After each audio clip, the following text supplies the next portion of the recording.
Welcome back. We're on chapter 6. Okay, this is getting so good. Okay, she's finally getting up to his house. Well, we think. We know they're at a gate, so we're assuming it's the house. We're going to see what hanky-panky happens. I'm just assuming there's hanky-panky. I'm just, don't mind me. Just the commentary. All right, chapter 6, here we go. Grab your comfy blankets. I just want you all to know, in case I get a little, squirrely with my reading sometimes, I do a little gardening before I read to you guys. So, don't mind me. Chapter 6. The estate sprawled across a rolling green land. I'd never seen anything like it. Even our former manor couldn't compare. It was veiled in roses and ivy, with patios and balconies and staircases sprouting from its albaster sides. The grounds were encased by woods, but stretched so far that I could barely see the distant line of the forest. So much color, so much sunlight, and movement and texture, I could hardly drink it in fast enough.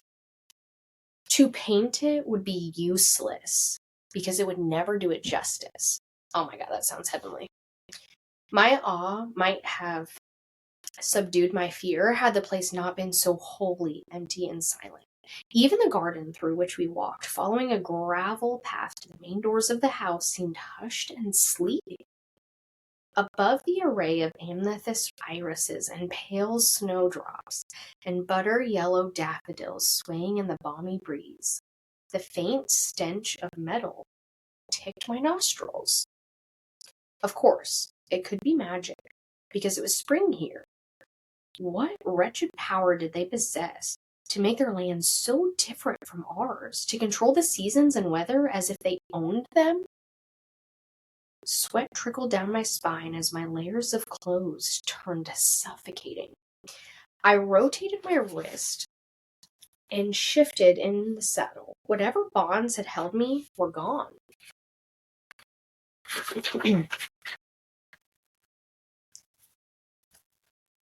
The ferry meandered ahead, leaping nimbly up the grand marble staircase that led to the giant oak doors in one mighty, fluid movement. Okay, this place sounds fantastic. He can kidnap me anytime he wants. The door swung open for him on silent hinges, and he prowled inside. He'd planned this entire arrival, no doubt, keeping me unconscious so I didn't know where I was. Didn't know the way home or what other deadly fairy territories might be lurking between me and the wall. I felt for my knife, but found only layers of frayed clothes. Uh-oh. The thought of those claws pawing through my cloak to find my knife made my mouth go dry.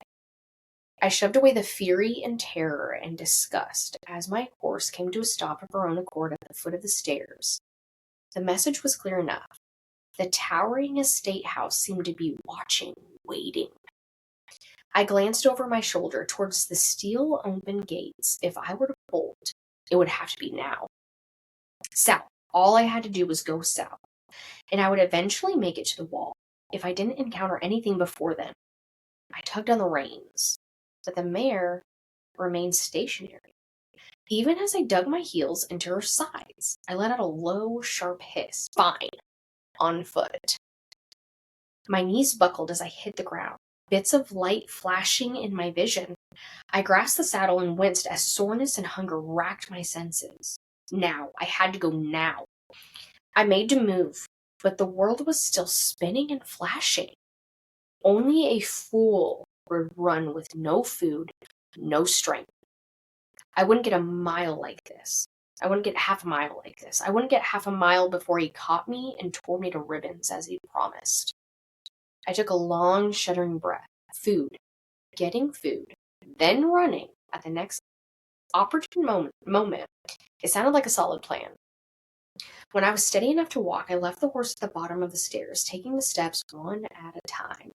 My breath tight in my chest. I passed through the open doors and into the shadows of the house.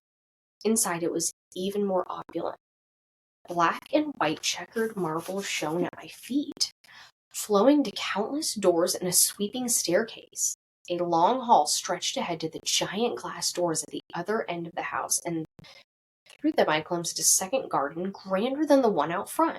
No sign of a dungeon, no shouts, no pleas arising up from the hidden chambers below. Nope. Just the low growl from a nearby room so deep that it rattled the vases overflowing with fat clusters of hydrangea atop the scattered hall tables. As if in response, an open set of polished wooden doors swung wider to my left, a command to follow. My fingers shook as I rubbed my eyes. I'd known the High Fae had once built themselves palaces and temples around the world, buildings that my mortal ancestors had destroyed after the war out of spite, but I'd never considered how they might live today, the elegance and wealth they might possess. Never contemplated that the fairies, these feral monsters, might own estates grander than any mortal dwelling. I tensed as I entered the room. A long table, longer than any we'd ever possessed at our manor, filled most of the space. It was laden with food and wine, so much food, some of it wafting tendrils of steam that my mouth watered. At least it was familiar and not some strange fairy delicacy. Chicken, bread, peas, fish, asparagus, lamb. It could have been a feast at any mortal manor. Another surprise. The beast padded to the oversized chair at the head of the table. I lingered by the threshold, gazing at the food. All that hot, glorious food that I couldn't eat. That was the first rule we were taught as children, usually in songs or chants. If misfortune forced you to keep company with a fairy, you never drank their wine, never ate their food, ever. Unless you wanted to wind up enslaved to them in mind and soul. Unless you wanted to wind up dragged back to Prithian. Well, the second part had already happened, but I might stand a chance at avoiding the first.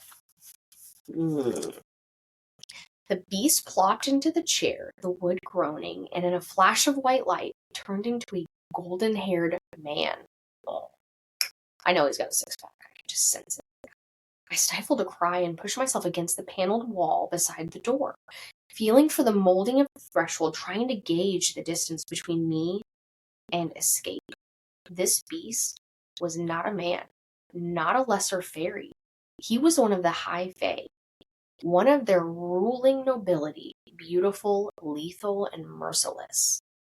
He was young, or at least what I could see of his face seemed young. His nose, cheeks, and brows were covered by an exquisite golden mask, embedded with emeralds, shaped like whorls of leaves. Some absurd High Fae fashion, no doubt. It left only his eyes, looking the same as they had in his beast form. Strong jaw and a mouth for me to see, and the later tightened into a thin line. "You should eat something," he said. Unlike the elegance of his mask, the dark green tunic he wore was rather plain, accented only with a leather baldric across his broad chest. I knew he was hot shit. It was more for fighting than style. God, he's got me all flustered. It was more for fighting than style, even though he bore no weapons I could detect. Not just one of the High Fae, but a warrior too. He could fight. I didn't want to consider what might require him to wear a warrior's attire and tried not to look too hard at the leather of the baldric gleaming in the sunlight, streaming in through the bank of windows behind him. I hadn't seen a cloudless sky like that in months. He filled a glass of wine from an exquisitely cut crystal decanter and drank deeply, as if he needed it. I inched toward the door, my heart beating so fast I thought I'd vomit. The cool metal of the door's hinges bit into my fingers. If I moved fast, I could be out of the house and sprinting for the gate within seconds. He was undoubtedly faster, but chucking some of those pretty pieces of hallway furniture in his path might slow him down. Though his fae ears, with their delicate pointed arches, would pick up any whisper of movement from me. "Who are you?" I managed to say. His light golden hair was so similar to the color of his beast form's pelt. Those giant claws undoubtedly still lurked just below the surface of his skin. "Sit," he said gruffly, waving a broad hand to encompass the table. "Eat." I ran through the chants in my head again and again. Not worth it. Easing my ravenous hunger was definitely not worth the risk of being enslaved to him in mind and soul. He let out a low growl. "Unless you'd rather faint?" "It's not safe for humans," I managed to say. "Offense be damned." He huffled a laugh, more feral than anything. "The food is fine for you to eat, human." Those strange green eyes pinned me to the spot, as if he could detect every muscle in my body that was priming to bolt. "Leave if you want," he added with a flash of teeth. "I'm not your jailer. The gates are open. You can live anywhere in Prithian. And no doubt be eaten or tormented by a wretched fairy. But while every inch of this place was civilized and clean and beautiful, I had to get out. I had to get back. That promise to my mother, cold and vain as she was all I had. I made no move toward the food. "Fine," he said, the word laced with a growl, and began serving himself. I'd like to serve him. Sorry. I didn't have to face the consequences of refusing him another time, as someone strode past me, heading right for the head of the table. "Well," the stranger said, another high fae, red-haired, and finely dressed in a tunic of muted silver. He too wore a mask. He sketched a bow to the seated male and then crossed his arms. Somehow, he hadn't spotted me where I was still pressed against the wall. "Well, what?" My captor cocked his head, the movement more animal than human. "Is Andreas dead, then?" A nod from my captor, savior, whatever he was. "I'm sorry," he said quietly. "How?" the stranger demanded, his knuckles white as he gripped his muscled arms. "An ash arrow," said the other. His red-haired companion hissed. "The treaty's summons led me to the mortal. I gave her safe haven." A mortal girl actually killed Andreas? Not a question so much as venom-coated string of words. He glanced at the end of the table where my empty chair stood. "And this summons found the girl responsible?" The golden-masked one gave a low, bitter laugh and pointed at me. "The treaty's magic brought me right to her doorstep." The stranger whirled with fluid grace. His mask was bronze and fashioned after a fox's features, concealing all but the lower half of his face, along with most of what looked like a wicked slashing scar from his brow down to his jaw. It didn't hide the eye that was missing, or the carved golden orb that had replaced it and moved as though he could use it. It fixed on me. Even from across the room, I could see his remaining russet eye widen. He sniffed once, his lips curling a bit to reveal straight white teeth, and then he turned to the other fairy. "You're joking," he said quietly. "That scrawny thing brought down Andreas with a single ash arrow? Bastard. An absolute bastard. A pity I didn't have the arrow now, so I could shoot him instead." I love how feisty she is. She admitted to it, the golden-haired one said tightly, tracing the rim of his goblet with a finger. A long, lethal claw slid out, scraping against the metal. I fought to keep my breathing steady, especially as he added, "She didn't try to deny it."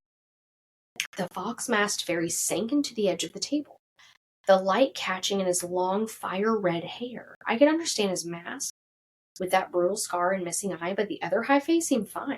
Perhaps he wore it out of solidarity? Maybe that explained the absurd fashion. "Well," the red-haired one seethed, "now we're stuck with that. Thanks to your useless mercy and you've ruined," I stepped forward. Only a step. I wasn't sure what I was going to say, but being spoken about that way, I kept my mouth shut, but it was enough. "Did you enjoy killing my friend, human?" the red-haired one said. "Did you hesitate, or was the hatred in your heart riding you too hard to consider sparing him? It must have been so satisfying for a small mortal thing like you to take him down." The golden-haired one said nothing, but his jaw tightened. As they studied me, I reached for a knife that wasn't there. Anyway, the fox-masked one continued, facing his companion with a sneer. He would likely laugh if I ever drew a weapon on him. Perhaps there's a way to Lucian, my captor said quietly, the name echoing with a hint of snarl. Behave. Lucian went rigid, but he hopped off the edge of the table and bowed deeply to me. My apologies, lady. Another joke at my expense? I'm Lucian, courtier and emissary. He gestured to me with a flourish. Your eyes are like stars, and your hair like burnished gold. He cocked his head, waiting for me to give him my name. But telling him anything about me, about my family, and where I came from, her name is Farah, said the one in charge, the beast. He must have learned my name at the cottage. Those striking green eyes met mine again and then flicked to the door. Alice will take you to your room. You can use a bath and fresh clothes. Oh, I noticed she said striking green eyes there. I couldn't decide whether there was an insult or not. There was a firm hand at my elbow and I flinched. A rotund brown-haired woman in a simple brass bird mask tugged on my arm and inclined her head toward the open door behind us. Her white apron was crisp above her homespun brown dress. A servant. The mask had to be some sort of trend then. Sorry, readers, I needed a drink. If they cared so much about their clothes, about what even their servants wore, maybe they were shallow and vain enough for me to deceive, despite their master's warrior clothes. Still, they were high fae. I would have to be clever and quiet and bide my time until I could escape. So I let Alice lead me away. Room? Not cell? A small relief, then. I'd barely made it a few steps before Lucian growled. That's the hand the cauldron thought to deal us. She brought Andreas down. We never should have sent him out there. None of them should have been out there. It was a fool's mission. His growl was more bitter than threatening. Could he shapeshift as well? Maybe we should just take a stand. Maybe it's time to say enough. Dump the girl somewhere. Kill her. I don't care. She's nothing but a burden here. She'd sooner put a knife in your back than talk to you or any of us. I kept my breathing calm, my spine locking, and no, the other bit out.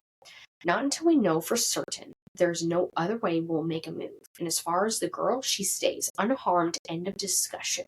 Her life in that hovel was hell enough. Cheeks heated. Even while I loosed a tight breath and I avoided looking at Alice as I felt her eyes slide to me, a hovel. I suppose that's what our cottage was when compared to this place. Then you've got your work cut out for you, old son, Lucian said. I'm sure her life will be a fine replacement for Andrea's. Maybe she can even train with the others on the border. A snarl of irritation resonated through the air. The shining, spotless hall swallowed me up before I could hear more. Alice led me through the halls of gold and silver until we came to a lavish bedroom on the second level. I'll admit, I didn't fight that hard when Alice and two other servants, also masked, bathed me, cut my hair, and then plucked me until I felt like a chicken being prepped for dinner. For all I knew, I might very well be their next meal. It was only the high fae's promise to live out my days in Prithian instead of dying. That kept me from being sick at the thought. While those fairies also looked human, save for their ears, I never learned what the high fae called their servants. But I didn't dare to ask or to speak to them at all, not when just having their hands on me, having them so close was enough to make me focus solely on not trembling. Still, I took one look at the velvet turquoise dress Alice had placed on the bed and wrapped my white dressing gown tightly around me, sinking into a chair and pleading for my old clothes to be returned. Alice refused, and when I begged again, trying my best to sound pathetic and sad and pitiful, she stormed out. I hadn't even worn a dress in years. I wasn't about to start, not when escape was my main priority. I wouldn't be able to move freely in a gown. Bundled in my robe, I sat for minute after minute, the chattering of small birds in the garden beyond the windows, the only sounds. No screaming, no clashing weapons, no hint of any slaughter or torture. The bedroom was larger than our entire cottage. Its walls were pale green, delicately sketched with patterns of gold, and the moldings were golden as well. I might have thought it tacky had the ivory furniture and rugs not complemented it so well. God damn, this girl's got it going on. A gigantic bed was a similar color scheme, and the curtains that hung from the towering headboard drifted into the faint breeze from the open windows. My dressing gown was of the finest silk, edged with lace, simple and exquisite enough that I ran a finger along the labels. The few stories I'd heard had been wrong, or 500 years of separation had muddled them. Yes, I was still prey, still born weak and useless compared to them, but this place was peaceful, calm, unless that was an illusion too. And the loophole in the treaty was a lie, a trick to set me at ease before they destroyed me. The high fae like to play with their food. The door creaked, and Alice returned, a bundle of clothing in her hands. She lifted a sodden grayish shirt. You want me to wear this? I gaped at the holes in the sides and sleeves. It fell apart the moment the laundresses put it in the water. She held up a few scraps of brown. Here's what's left of your pants. I clamped down on the curse, building in my chest. She might be a servant, but she could easily kill me too. Will you wear the dress now? She demanded. I knew I should get up. Should agree, but I slumped further into my seat. Alice stared me down for a moment before leaving again. She returned with trousers and a tunic that fit me well, both of them rich with color. A bit fancy, but I didn't complain when I donned the white shirt, nor when I buttoned the dark blue tunic and ran my hands over the scratchy golden thread embroidered on the lapels. It had to cost a fortune in itself, and it tugged at that useless part of my mind that admired lovely and strange, colorful things.